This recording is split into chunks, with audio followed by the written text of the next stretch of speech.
generasi yang melanjutkan perjuangan kita, generasi yang terus-menerus ya akan mengirimkan doa untuk kita sebagai orang tua. Mereka adalah generasi yang kita harapkan menjadi generasi yang saleh dan salehah. Nah, setiap aktor di dalam rumah tangga ini memiliki peranan-peranan masing-masing. Suami katakanlah peranannya mencari nafkah, melindungi anak, ya kan, memberikan kebahagiaan kepada keluarga, ya, melindungi istri dan seterusnya. Begitu juga istri, peranannya adalah ya dia mendidik anak dan bagaimana mengatur ya kehidupan di dalam rumah tangga. Sedangkan anak peranannya adalah bagaimana dia bisa membahagiakan orang tuanya, menjadi anak-anak yang saleh dan seterusnya. Ya, ini aktor-aktor di dalam rumah tangga yang perlu kita pahami, yang perlu kita pahami juga peranannya, yang perlu kita pahami juga hak dan kewajibannya. Ya. Bapak dan Ibu yang dimuliakan Allah Subhanahu wa taala, mengelola rumah tangga adalah merupakan bagian dari ibadah, sekaligus adalah sebagai sebuah seni. Ya. Nah, agar kita sukses dalam mengelola rumah tangga, ada beberapa tahapan yang perlu kita perhatikan. Pertama adalah sebelum kita berumah tangga, yaitu kita harus memperhatikan aspek ketakwaan kita.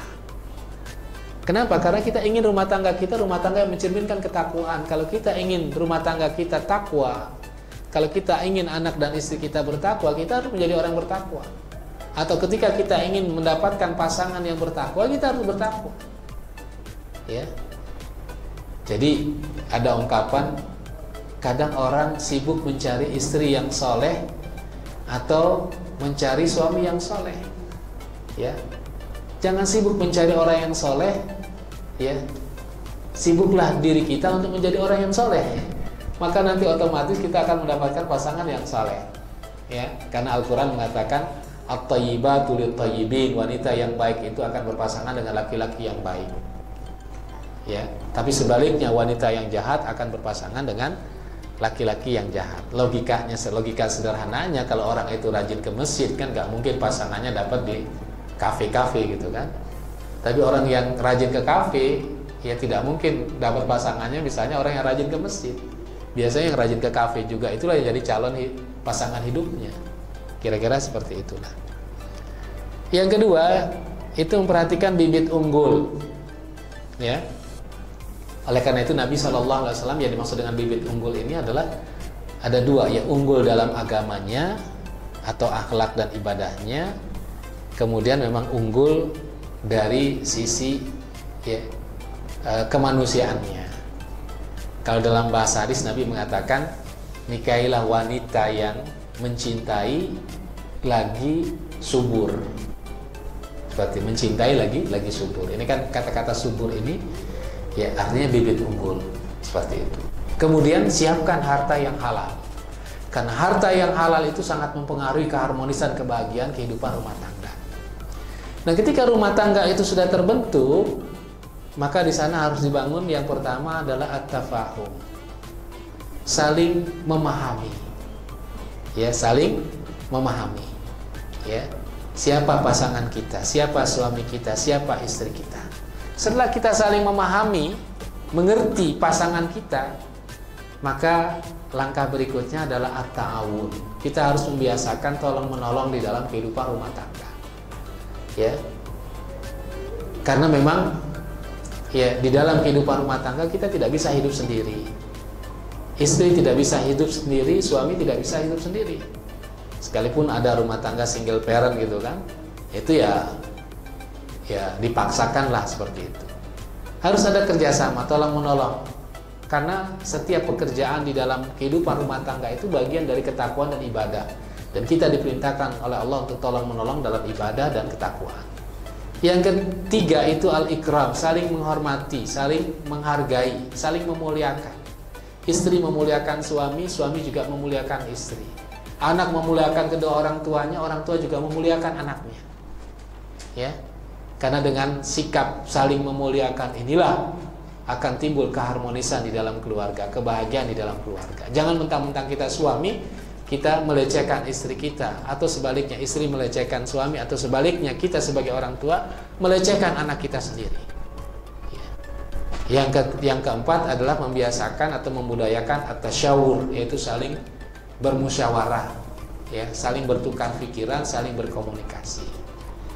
Sedangkan kaitannya dengan anak, ketika sudah memiliki anak, maka di sana harus dimunculkan rasa cinta kepada anak-anak kita, al-hub, ya, cinta, mencintai anak, memberikan, ya, cinta kepada anak-anak kita.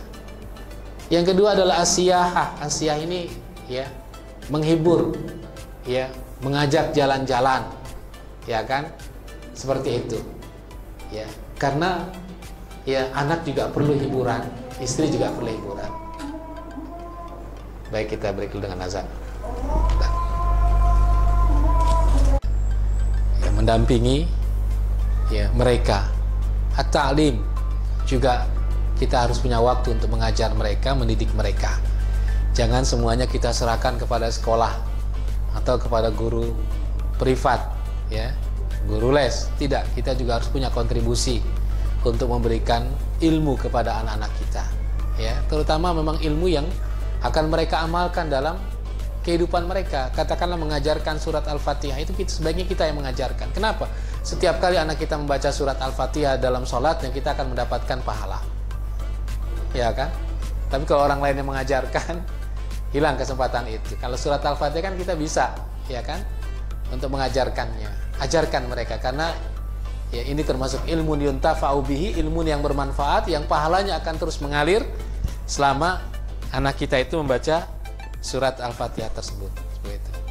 Dan juga harus dibudayakan at-tasyawur, musyawarah, dialog, komunikasi, berkomunikasi dengan anak-anak kita, sehingga mereka merasa dihargai sebagai anak, dan mereka akan menjunjung setiap keputusan dan kebijakan yang dihasilkan dengan cara bermusyawarah.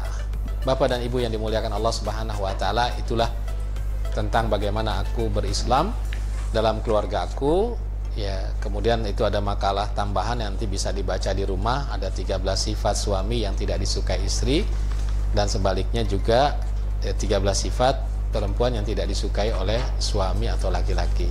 Ini bisa dijadikan sebagai bahan renungan di rumah, dan kemudian kita bisa, ya, mengamalkan atau melihat di dalam kehidupan rumah tangga kita.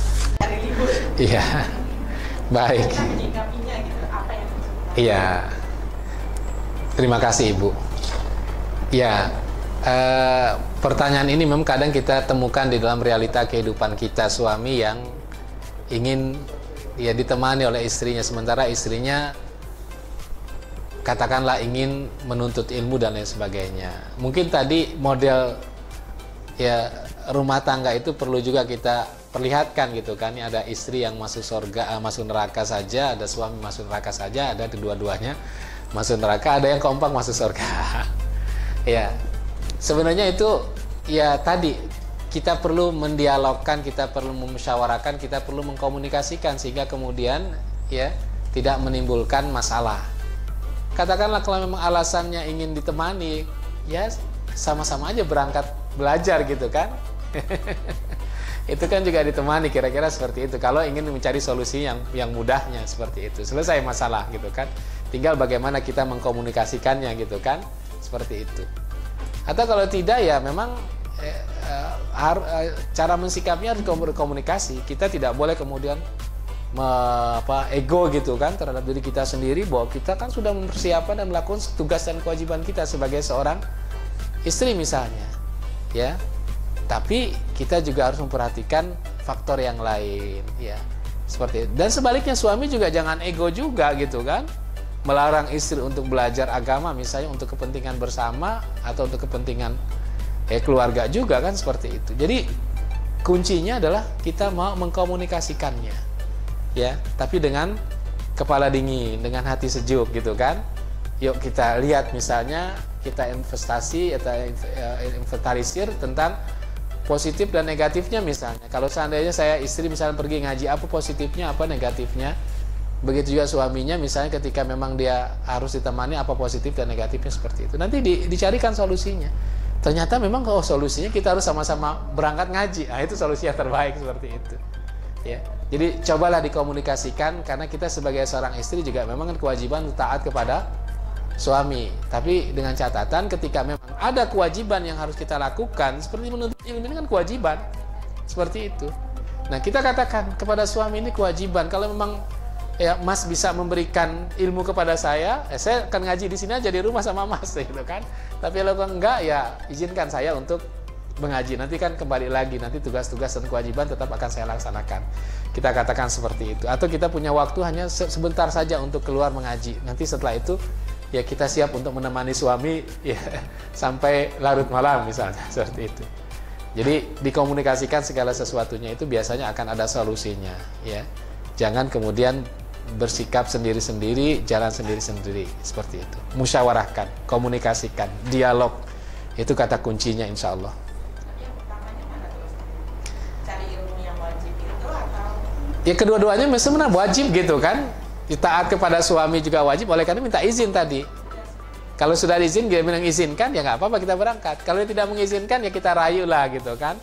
Kita layani dulu apa maunya. Kan suami kalau sudah diberikan sesuatu, sebenarnya dia selesai gitu kan. Misalnya dia perlu dipijit, kita pijit dulu gitu kan. Seperti itu. Jadi dengan memberikan kepuasan, ya katakanlah sesaat, ya itu dia akan merasa senang seperti itu. Ya.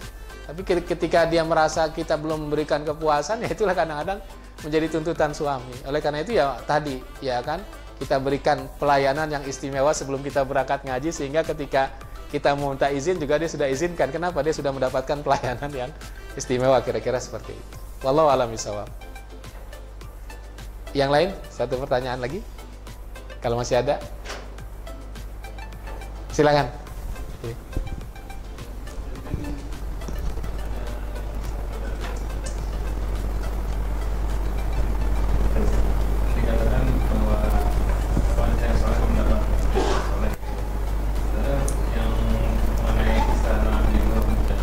Iya, iya. Baik. Terima kasih. Iya. Di dalam Al-Qur'an memang Allah Subhanahu wa taala mengatakan at-thayyibuna lit-thayyibat wat-thayyibatu lit-thayyibun. Al-khabisuna lil-khabisat wal-khabisat lil-khabisin. Ayatnya itu ada, ya, bahwa laki-laki yang baik akan berpasangan dengan perempuan yang baik, sebaliknya perempuan yang baik juga akan berpasangan dengan laki-laki yang baik, atau perempuan yang jahat, yang buruk akan berpasangan dengan laki-laki yang buruk, dan seterusnya, dan sebaliknya seperti itu. Itu kaidah umumnya.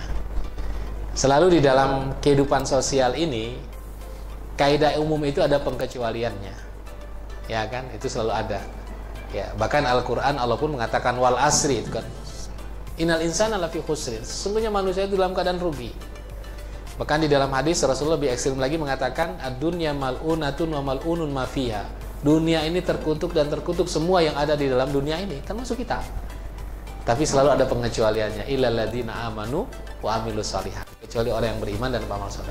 Begitu juga orang yang melakukan kejahatan pasti akan disiksa oleh Allah Subhanahu wa taala. Illal ladzina tabu, kecuali mereka yang bertaubat. Itu selalu ada pengecualiannya. Nah, begitu juga dalam konteks tadi, laki-laki yang baik akan berpasangan yang buruk, tapi ada pengecualiannya. Sebagai contoh bahwa kehidupan sosial ini begitu beragam, ya kan? Ya tadi misalnya istri Lut, ya, atau Nabi Nuh, Nabi Lut, kok pasangannya tidak soleh, ya, itu adalah salah satu pengecualian supaya kita bisa mengambil pelajaran ibrah dari kisah-kisah tersebut. Demikian, wallahu a'lam bishawab. Baik, masih ada pertanyaan terakhir kalau masih ada. Kalau tidak ada, kita cukupkan sampai di sini. Silakan. Bagaimana posisi anak laki-laki atau anak perempuan bila sudah menikah, bila dalam kondisi tertentu harus ada pilihan harus memprioritaskan orang tua mereka atau pasangannya? Iya. Jadi anak yang sudah berkeluarga, kalau dia anak laki-laki, maka dia tetap punya kewajiban yang besar kepada kedua orang tuanya. Kalau dia perempuan, maka ya kewajiban yang terbesarnya adalah kepada suaminya. Ya. Tapi suami yang baik ya tidak akan mencegah istrinya untuk berbakti kepada kedua orang tuanya, untuk berbuat baik kepada kedua orang tuanya. Kenapa? Karena memberikan kesempatan istri berbakti kepada kedua orang tuanya itu berarti memberikan peluang kepada istri untuk masuk surga. Kalau dia memberikan peluang kepada istri untuk masuk surga, nanti suaminya bisa dikatrol ya oleh istrinya karena dia memberikan peluang untuk masuk surga. Itulah ciri keluarga yang baik, ya, selalu memberikan peluang, kesempatan kepada setiap anggotanya untuk mendapatkan surganya Allah Subhanahu wa taala. Sekalipun istri tadi tanggung jawabnya atau ketaatannya itu lebih besar kepada suaminya ketimbang kepada kedua orang tuanya. Tapi kalau anak laki-laki tetap kepada kedua orang tuanya. Kira-kira seperti itu. Wallahu a'lam bishawab. Baik, Bapak dan Ibu yang dimuliakan oleh Allah Subhanahu wa taala, sampai di sini kajian kita. Mudah-mudahan ada manfaatnya. Terima kasih atas segala perhatiannya. Mohon maaf atas segala kekurangannya. Kita tutup dengan doa kafarul majelis. Subhanaka Allahumma wa bihamdika asyhadu an la ilaha illa anta astaghfiruka wa atubu ilaik. Walhamdulillahi rabbil alamin. Assalamualaikum warahmatullahi wabarakatuh.